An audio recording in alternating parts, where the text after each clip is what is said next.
বলা যায়।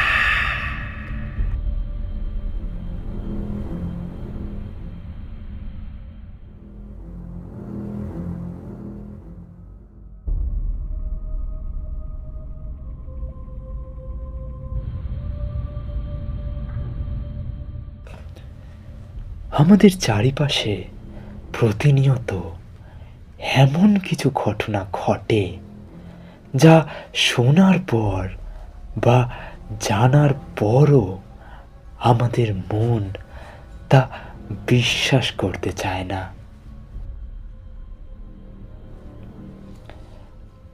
আজ এমনই এক বিশ্বাস অবিশ্বাসের দ্বন্দ্বের মধ্যে ফেলতে চলেছি আপনাদের। শুনতে থাকুন মঞ্জিল সেনের লেখা গল্প কে হাসে।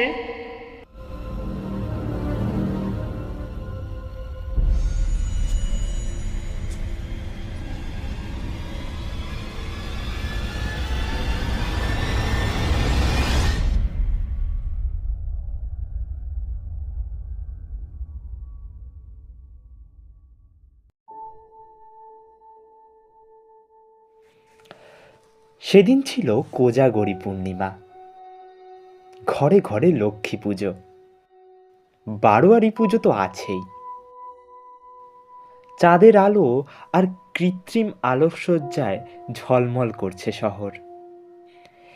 এই প্রথম আমি উত্তরবঙ্গে বেড়াতে এসেছি। খুব ভালো লাগছিল কলকাতা থেকে অনেক দূরে এই ছোট্ট শহরের উৎসব মুখর রাতটি। আমি উঠেছিলাম ধর্মশালায়, দুবেলা বাইরেই খেয়ে নিতাম।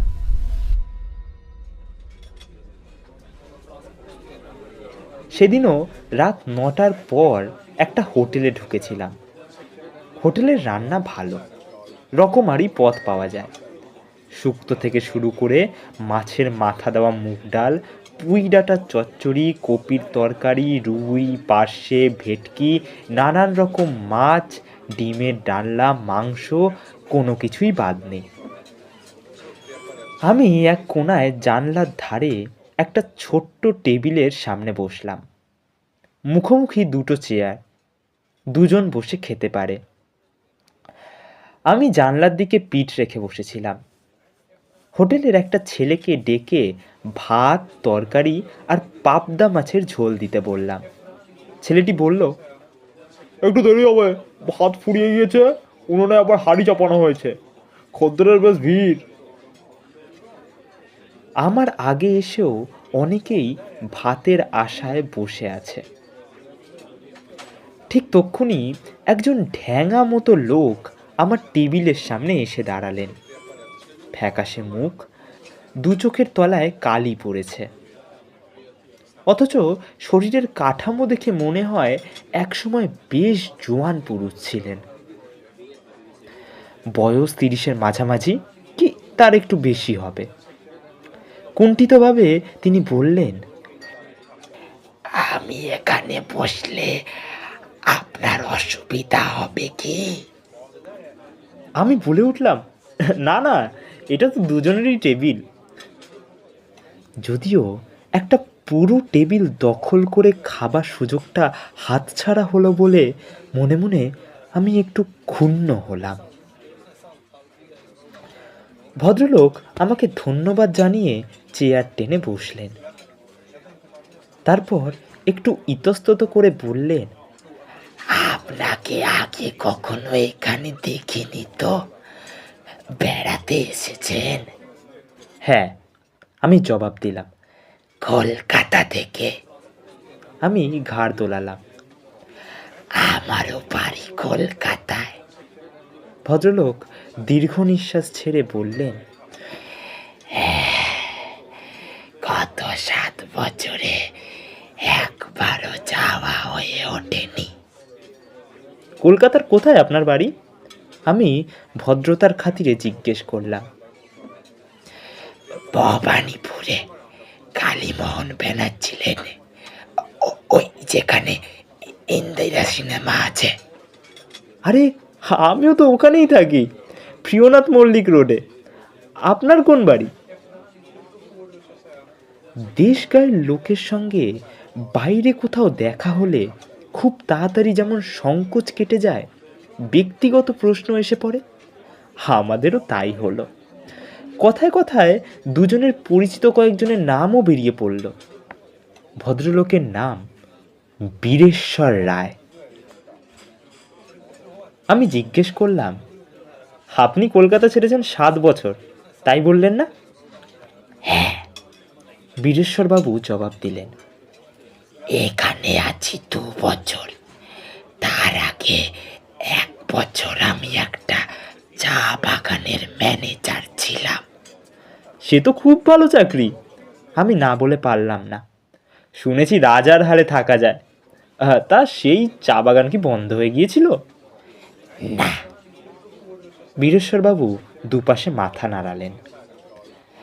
আমি ছেড়ে দিয়েছি। সে কি, কর্তৃপক্ষের সঙ্গে মনোমালিন্য হয়েছিল বুঝি? তাও না। ভদ্রলোক কয়েক মুহূর্ত চুপ করে রইলেন, তারপর বললেন, আপনাকে সব খুলে বলছি, মানে কাউকে না বললে আমার মন হালকা হবে না। সবাইকে সব কিছু বলা যায় না, কিন্তু আমার মনে হচ্ছে আপনি আশাবার মতো নন, সহানুভূতিশীল মানুষ। বিশেষ করে আপনি আমার পাড়ার লোক। আপনাকে বলতে আমার আপত্তি নেই। অবশ্যই আপনার যদি শুনতে আপত্তি না থাকে। মোটেই না। আমি হেসে বললাম, হাঁড়িতে তো চাল ফুটছে, ভাত না হওয়া পর্যন্ত গল্প করেই কাটানো যাবে। আমি যা বলবো তা কিন্তু একটি ঘটনা। আপনারা যাকে বলেন অলৌকিক, তেমন কিছু। আমি কিছু বলার আগেই একটি ছোকরা এসে ভদ্রলোকের খাবার অর্ডার নিয়ে গেল। তিনি শুধু ভাত আর মাংসের কথা বলে দিলেন। এখান থেকে মাইল 30 দূরে একটা চায়ের বাগানে আমি ম্যানেজারের চাকরি পেয়েছিলাম। ভদ্রলোক শুরু করলেন, আমার স্বাস্থ্য খুব ভালো ছিল। এক সময় খুব মারদাঙ্গা করতাম, সাহসের অভাব ছিল না। সেটাই ছিল আমার ফার্স্ট কোয়ালিফিকেশন। চায়ের বাগানে কুলি মজুরদের নিয়ে কাজ। ম্যানেজারকে অনেক রকম সমস্যার মোকাবিলা করতে হয়। আপনি যা ভাবছেন তেমন পায়ে পা দিয়ে সুখের চাকরি নয়। শক্ত মানুষ না হলে টিকতেই পারবে না। অবশ্যই অন্য যোগ্যতাও যে আমার ছিল না এমন নয়। কৃষি বিজ্ঞানে আমি একজন স্নাতক। আমার বাংলোটা ছিল বেশ বড়। সেখান থেকে মাইল খানেক দূরে কুলি কামিনদের বস্তি।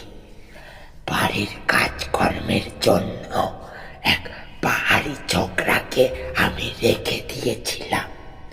সে জুতো পালিশ থেকে রান্না বান্না সবই করত। চৌকস ছেলে। আমার বাংলোর কাছাকাছি আর কোনো বাড়ি ছিল না, শুধু একটা বড় বাড়ি ছাড়া। বড় বাড়ি বলছি এই জন্য যে বাড়িটার চুন পলেশ দ্বারা খসে পড়ে ইটগুলো যেন দাঁত বার করা। কার্নিশের এখানে ওখানে বট অসত্যের চারা। বাড়িটা দোতলা। আমার কোয়ার্টারের মতো বাংলো ধাঁচের নয়। দরজা জানলা সব সময় বন্ধ থাকতো। বাড়িতে যে কেউ বাস করে না তা বলে দিতে হয় না। চারিদিকে সবুজ আর সবুজ।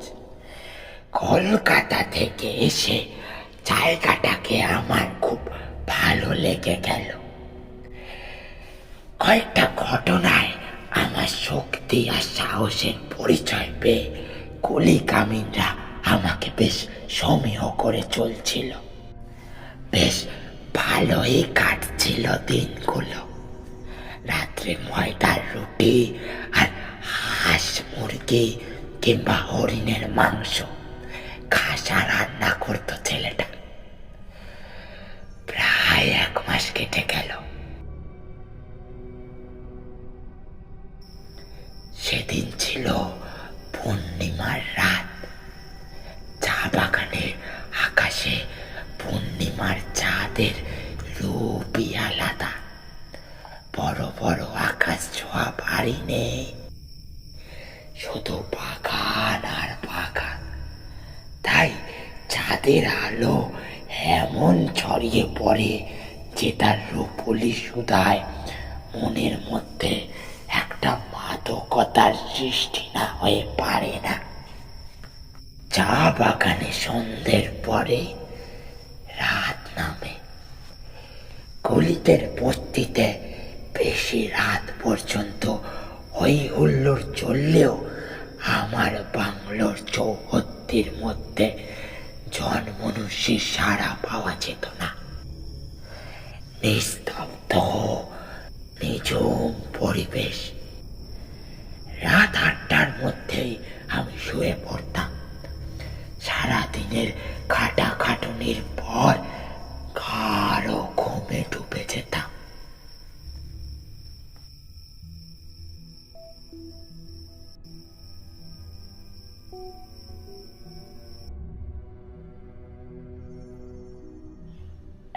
সেদিন হঠাৎ ঘুম ভেঙে গেল।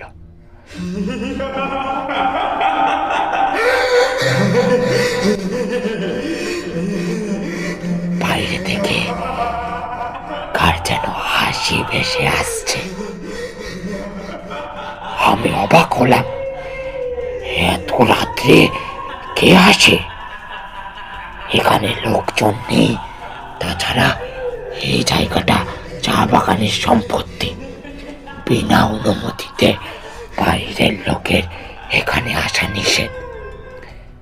আমি বিছানা ছেড়ে উঠলাম। টর্চটা হাতে নিয়ে বাইরের বারান্দায় এসে দাঁড়ালাম। বাইরে চাঁদের আলোর যেন বন্যা বয়ে যাচ্ছে। তখনই আবার সেই হাসিটা ভেসে এলো।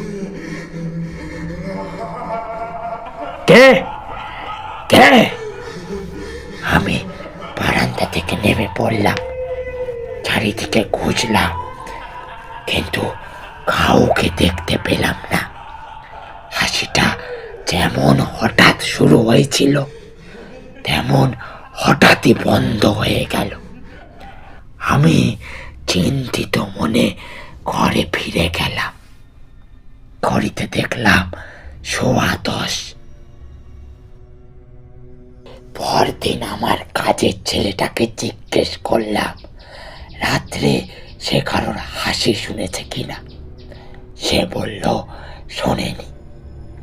আমি ভাবলাম কুলি মজুরদের কেউ হয়তো নেশা করে কাছাকাছি কোথায় এসেছিল, তার হাসি শুনেছি। ব্যাপারটা আমি মন থেকে মুছে ফেললাম।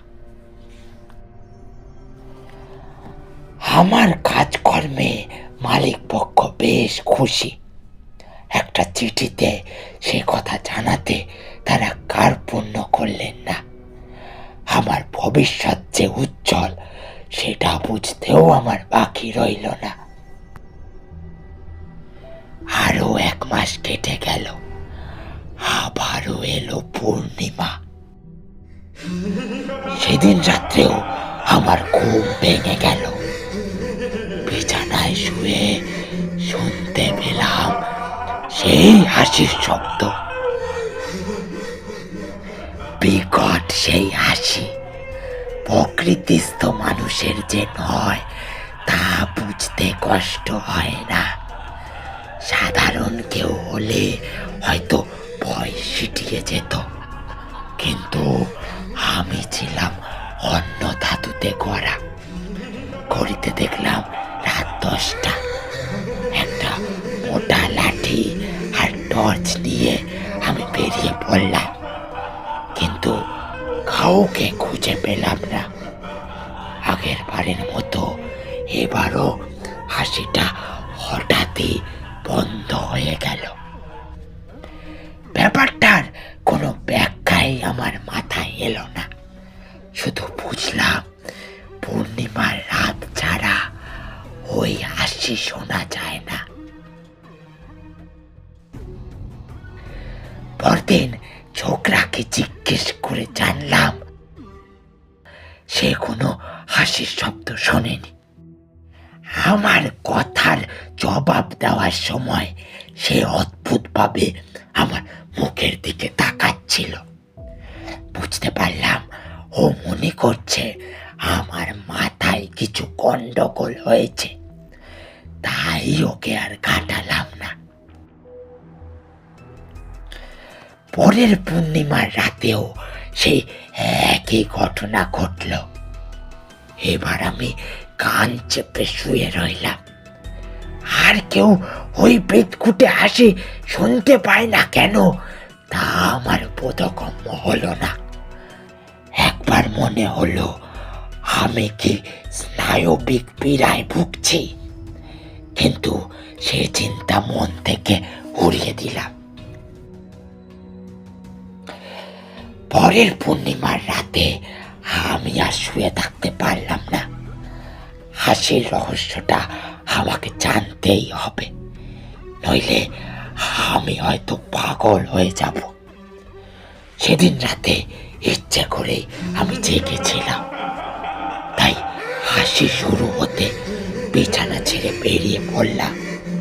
হাসির শব্দটা যেদিক থেকে আসছিল সেদিক লক্ষ্য করে আমি ছুটলাম। হাসিটা হঠাৎ বন্ধ হয়ে গেল। ততক্ষণে আমি পৌঁছে গেছি সেই বড় বাড়িটার কাছে। এবারে বুঝতে পারলাম হাসিটা আসে ওই বাড়ি থেকে, কিন্তু ওটা পরিত্যক্ত। কেউ থাকে বলে শুনিনি, কাউকে চোখেও দেখিনি। তবে কি রাতে দুষ্টু লোকেরা ওখানে এসে জড়ো হয়? চোরাই কারবারিদের কোনো গোপন আড্ডা? বাড়ির সব দরজা জানলা বন্ধ। সদর দরজায় বড় এক তালা। ভেতর থেকে ক্ষীণ আলোর রেখাও চোখে পড়ছে না।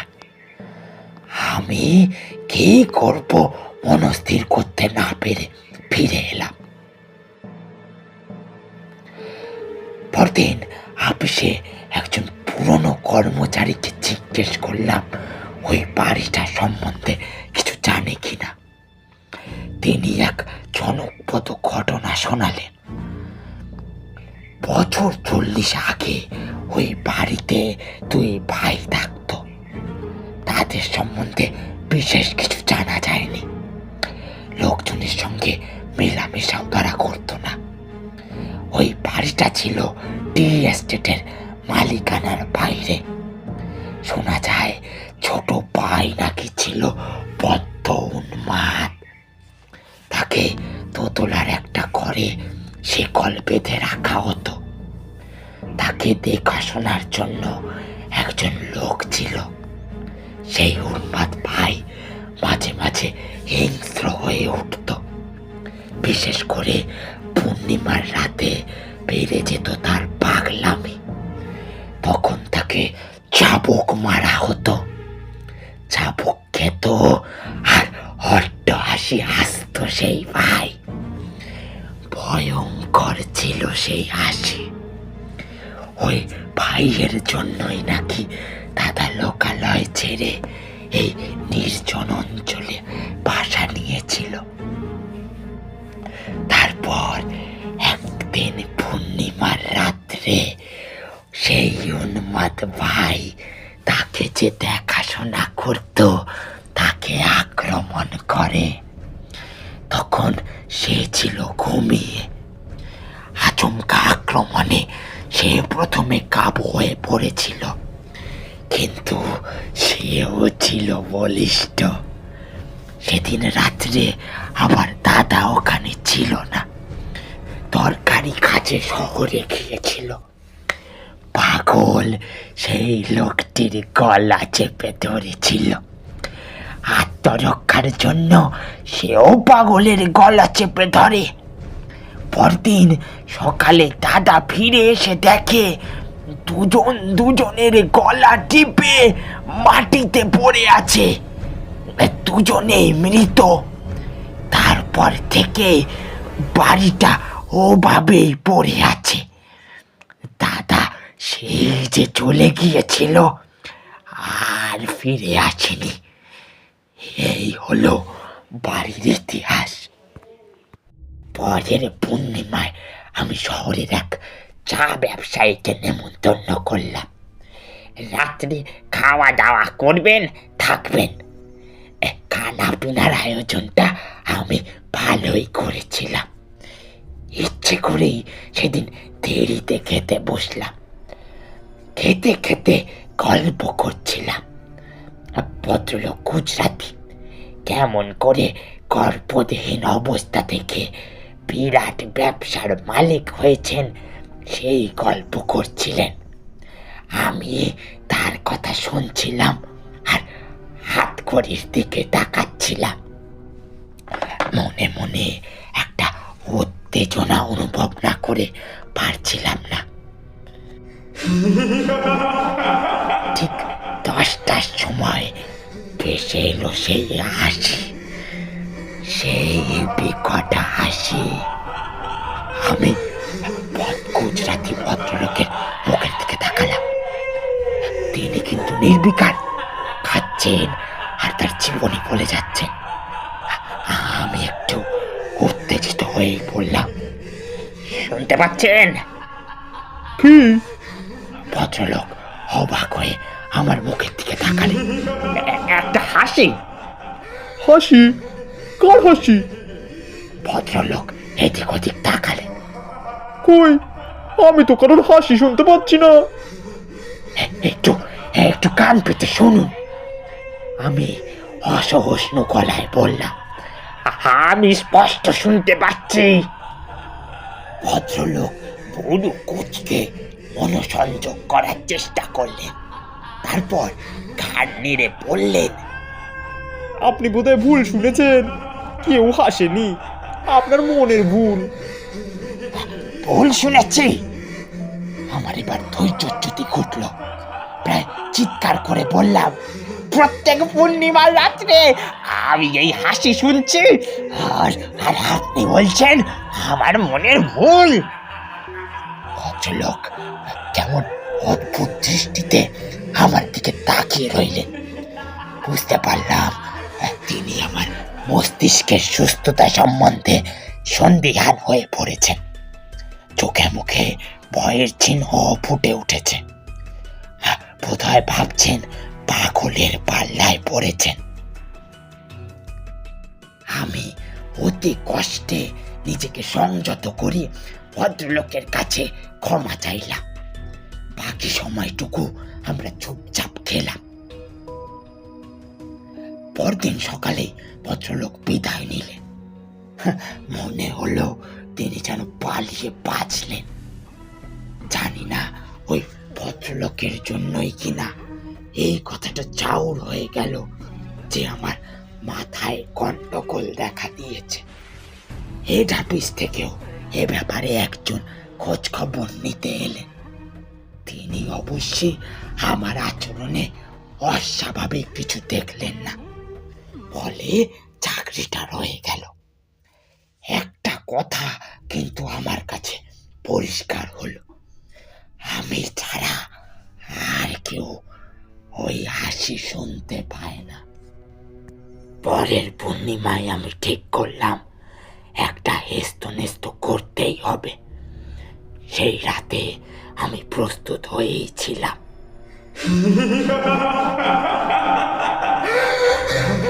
হাসি শুরু হবার সঙ্গে সঙ্গে ওই বাড়ির দিকে আমি দৌড়ালাম। আমার বা হাতে 5 ব্যাটারির একটা বড় টর্চ আর ডান হাতে রিভলভার। বাড়িটার সামনে আসতেই হাসিটা থেমে গেল। আমি এক মুহূর্ত বোধ হয় ইতস্তত করেছিলাম, তারপর সদর দরজায় এক লাথি মারলাম। পুরনো দরজা, আর আমার প্রচন্ড পদাঘাতে দরজার একটা পাল্লা ভেঙে গেল। আমি ভেতরে ঢুকলাম, চারিদিকে টর্চের আলো ফেলতে লাগলাম। বহুদিন অব্যবহৃত পড়ে থাকায় ধুলোর স্তর জমেছে মেঝের ওপর। কোনাগুলি থেকে কালো কালো ঝুল ঝুলছে। দীর্ঘকাল পরে ঘরে বাতাস ঢোকায় টর্চের আলোয় অসংখ্য ধূলিকণা উঠতে দেখলাম। তারপরে হঠাৎ দোতলার ঘর থেকে কেউ যেন এসে উঠল।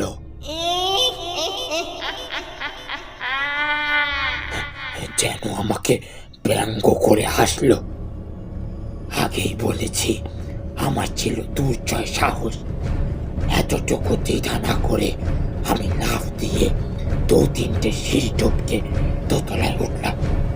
তারপর যে ঘর থেকে হাসির শব্দ এসেছিল সেই ঘরের বন্ধ দরজায় এক লাথি মারলাম। দরজাটা ভেজানো ছিল, দড়াম করে খুলে গেল। আমি টর্চ চালিয়ে আর রিভলভার উঁচিয়ে ঘরে ঢুকে পড়লাম। সমস্ত ব্যাপারটা যদি কোনো দুষ্ট লোক বা দলের চক্রান্ত হয়, মানুষকে ভয় দেখিয়ে ওই বাড়ি থেকে দূরে সরিয়ে রাখাই হয়ে থাকে তাদের আসল মতলব, তবে তা আমি ভেঙে দেব। এই ছিল আমার সংকল্প। কিন্তু ঘরে ঢুকে আমি তজ্জব বনে গেলাম। ঘরে কেউ নেই, এমনকি একটা আসবাব পর্যন্ত নেই। ফাঁকা শূন্য ঘর। আমি চারিদিকে টর্চের আলো বুলোচ্ছিলাম। হঠাৎ একটা অশরীরী অনুভূতি আমার সর্বাঙ্গে কাঁটা দিয়ে গেল। মনে হতে লাগলো কে বা কারা আমার প্রতিটি নড়াচড়া লক্ষ্য করছে। আমি কাউকে দেখতে পাচ্ছি না, অথচ অদৃশ্য কারো উপস্থিতি অনুভব করছি। সে যে কি ভয়ঙ্কর অনুভূতি তা আপনাকে বলে বোঝাতে পারবো না।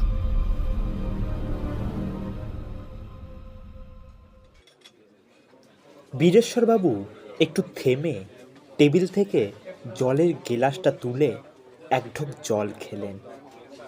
তারপর গেলাসটা নামিয়ে রেখে আবার বলতে লাগলেন, বোধহয় 2-3 সেকেন্ড আমি ওই ঘরে ছিলাম, কিন্তু আমার মনে হচ্ছিল যেন সময়ের আর শেষ নেই। তারপরে আমি ছিটকে ঘর থেকে বেরিয়ে তার সিঁড়ি দিয়ে নামতে লাগলাম। আর আর তখনই শুরু হলো আমার সেই হাসি, শরীরের রক্ত হিম করা বিভৎস হাসি। আমার মতো সাহসী পুরুষেরও শির দ্বারা পেয়ে যেন বরফ গলা জলের ধারা নেমে এলো। কোনো রকমে বাড়িতে এসে শুয়ে পড়লাম। সারা রাত ঘুমোতে পারলাম না। এরপর প্রত্যেক পূর্ণিমার রাত্রে ওই হাসি আমাকে যেন চুম্বকের মতো আকর্ষণ করত, আর আমি দোকান চেপে বিছানায় ছটফট করতাম। ক্রমে আমার শরীর ভাঙতে শুরু করলো। হয়তো চোখে মুখেও এমন কিছু ফুটে উঠত যার জন্য সবাই আমাকে অদ্ভুত নজরে দেখতো, আমার সম্বন্ধে আড়ালে ফিসফাস করতো।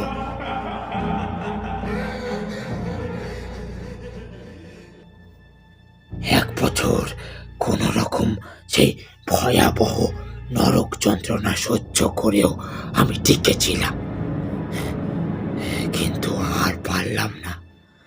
চাকরিতে ইস্তফা দিয়ে এখানে চলে এলাম, একটা চাকরি জুটিয়ে নিলাম, সেই থেকে এখানেই আছি।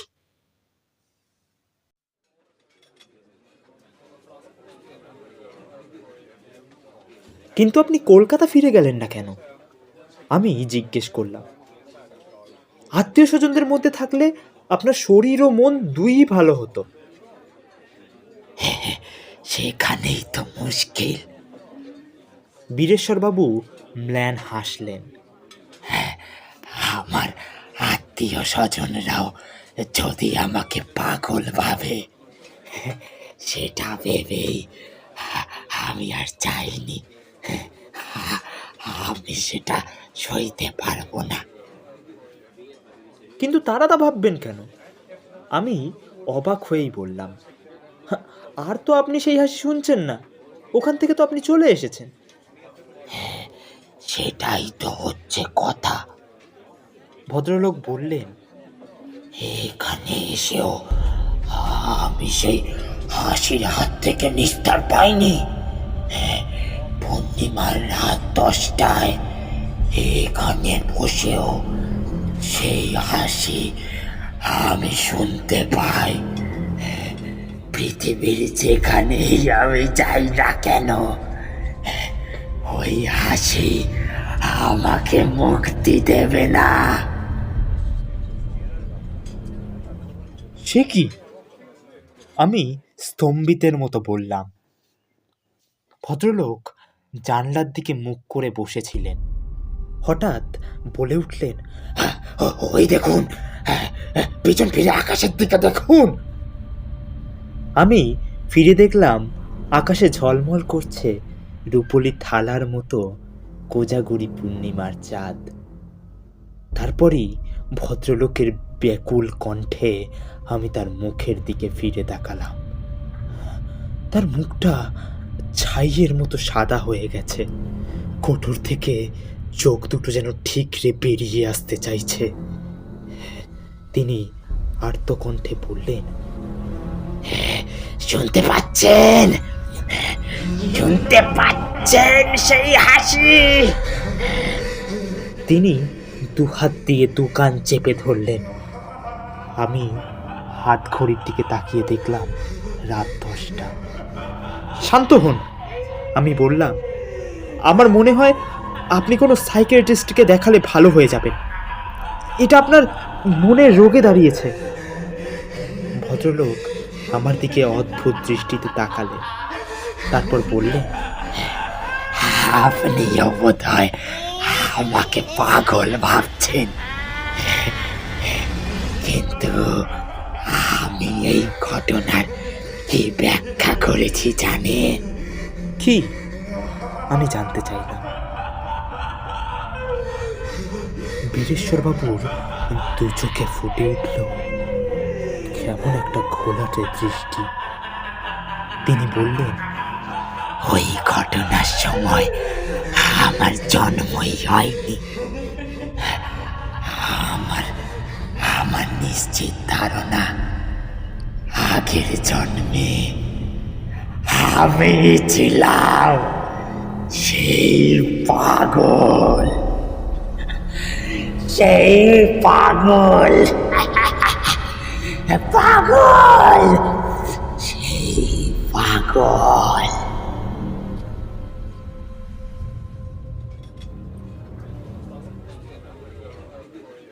হোটেলের ছোকরা এসে আমাদের সামনে দুথালা ভাত নামিয়ে দিয়ে গেল। গরম ভাত, ধোয়া উঠছে।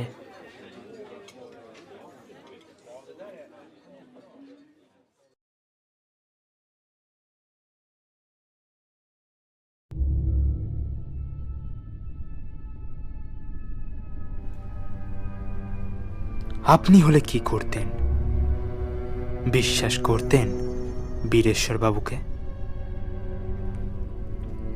যদি আমাদের এই উপস্থাপনা আপনাদের ভালো লাগে, সাবস্ক্রাইব করুন এই চ্যানেলটিকে। শুনতে থাকুন গল্প উইথ পঙ্কজ।